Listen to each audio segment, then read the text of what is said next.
예, 지수가 장 초반에 생각보다 조금 오르는 것 같더니만 상승폭을 다시 좀 반납하면서 역시나 관망 모드로 들어갔는데요. 돈이 모이는 곳의 전략들, 지금 말씀드린 주가의 흐름까지도 해석을 하면서요. 전략 세우겠습니다. 인백스 자산운용 주식운용본부 염정 이사님 함께합니다. 어서 오십시오. 네, 안녕하세요. 네, 시장의 키워드로 전략 세우고 섹터 종목까지 뽑아보도록 하겠습니다. 첫 번째 이슈입니다.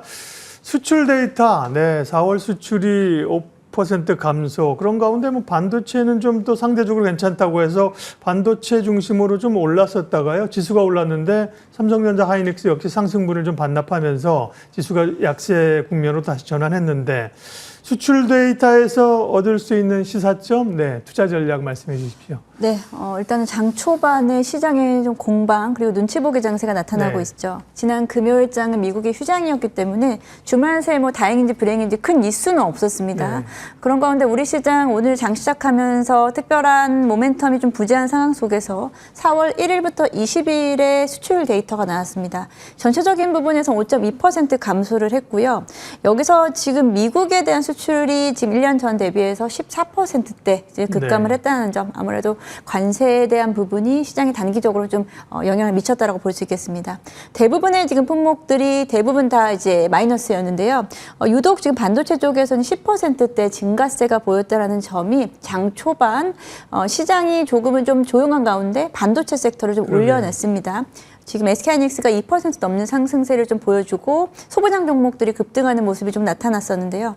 그에 대한 부분이 또 9시 30분 지나서 10시대에 들어서면서는 다소 조금은 좀 상승폭이 좀 줄어들면서 여전히 지금 시장에서는 섹터별로의 약간의 수급 이동이 나타나면서 지금 눈치 보기 장세는 여전하지 않나라고 보고 있습니다. 네.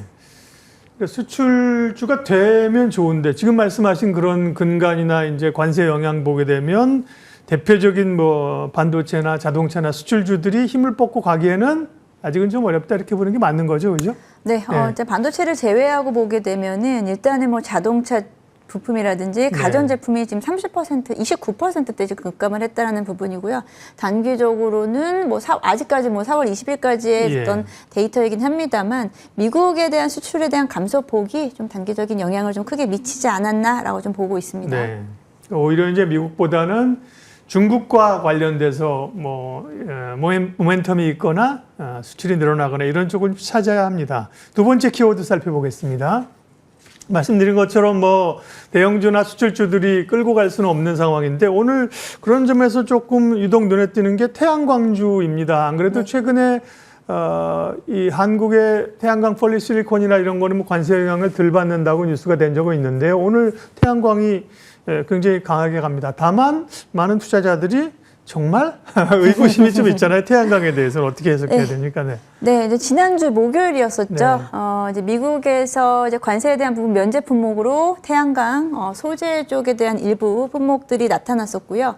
거기에는 폴리실리콘과 그리고 웨이퍼 등이 포함이 됐습니다. 이제 그러다 보니까 태양광 관련된 종목들이 지난 목요일장부터 급등이 나왔고 오늘도 금요일 날은 살짝 소폭 상승한 데에 이어서 오늘도 동반 급등을 하고 있고요. 그 중에 이제 하나솔루션이 6%대 상승분을 계속해서 유지하고 있고 그리고 OCI 홀딩스 같은 경우에도 상승 추세가 유지되고 있는 상황입니다. 그 목요일장에 나온 이야기를 간단히 다시 말씀드리면 이제 태양광 밸류체인에서의 폴리실리콘과 웨이퍼 쪽에서 관세 면제가 나타나다 보면은 아무래도 단기적으로 즉각적으로는 폴리실리콘을 생산 공급하는 OCI 홀딩스가 이에 대한 부분 수혜를 볼 수 있겠죠. 그래서 OCI 홀딩스 먼저 움직였었고 그에 따라서 셀 모듈을 공급하고 있는 하나솔루션 그리고 미국 내에서의 하나큐셀의 점유율 자체가 워낙에 좀 부동의 일이기 때문에 하나솔루션 역시도 수혜를 같이 동반 볼 수 있지 않을까라는 시장의 기대감이 좀 커진 상황 속에서 지난주부터 해서 기관들의 매수세가 좀 지속적으로 들어오고 있습니다.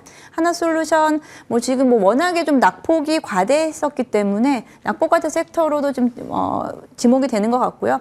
시장에서 지금 전반적으로 섹터의 흐름이 순환매라든지 이런 부분에서 오늘 뭐 조선주들이 급락한다거나 그간 강했던 섹터가 좀 크게 좀 조정을 받다 보니 하나솔루션이 오히려 조금 더 부각되는 형상이지 않나라고 보고 있고요.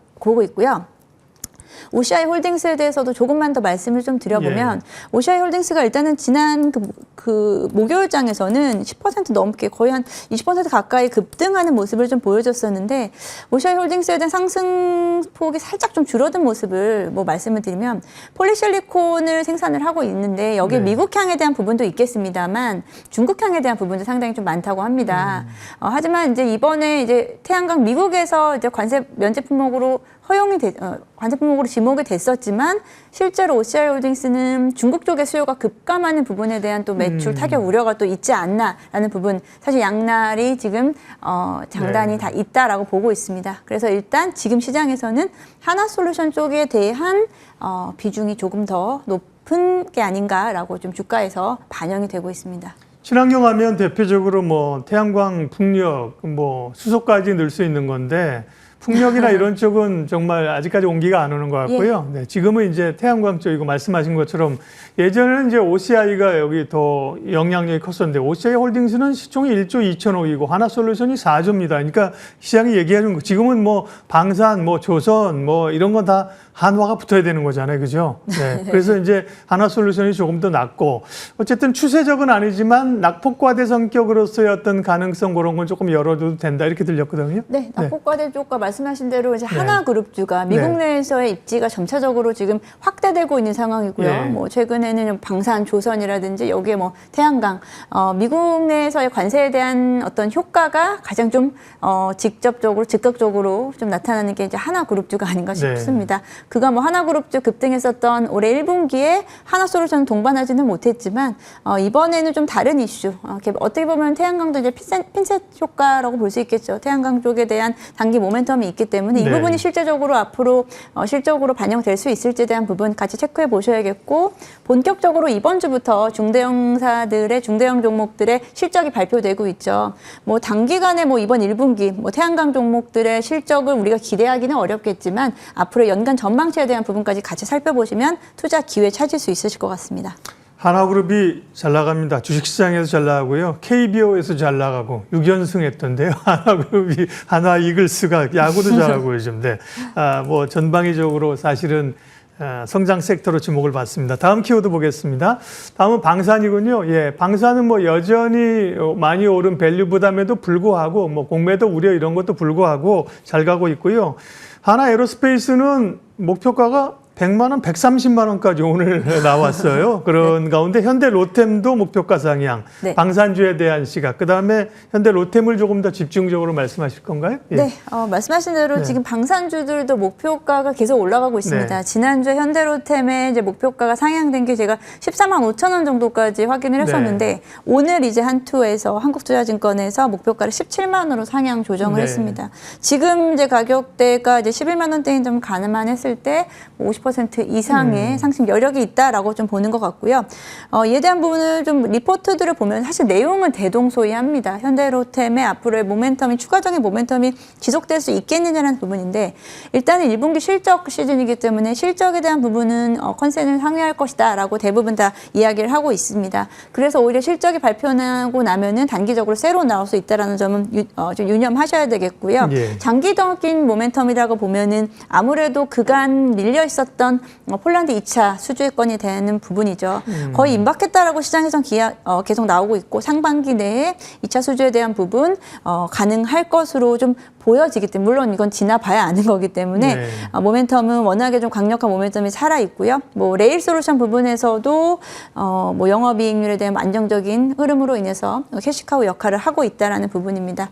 추가적으로는 뭐 루마니아 쪽이라든지 중동에 대한 수출 모멘텀 살아 있기 때문에 지금 가격대가 그리 부담스럽지 않고 글로벌 방산업체들과의 어떤 주가에 대한 비교라는 부분에서 있을 때도 충분히 지금 뭐 유럽 업체들에 비해서는 PER이 지금 15배 정도 된다라고 보는데 평균적으로 유럽 업체들이 한 27배 정도 된다라고 하네요. 그러면 여전히 좀 저평가된 구간으로 볼 수 있다라고 보면서 현대로템에 대한 뷰는 뭐 현대로템뿐 아니고 방산주들에 대한 뷰, 뭐 LIG 넥스원은 MSCI 지수 편입 이슈가 있고요. 하나에어로스페이스는 말씀하셨듯이 목표가 상향, 뭐 사실은 뭐 모든 종목들이 세 종목 모두 다 각각의 모멘텀을 좀 가지고 있습니다.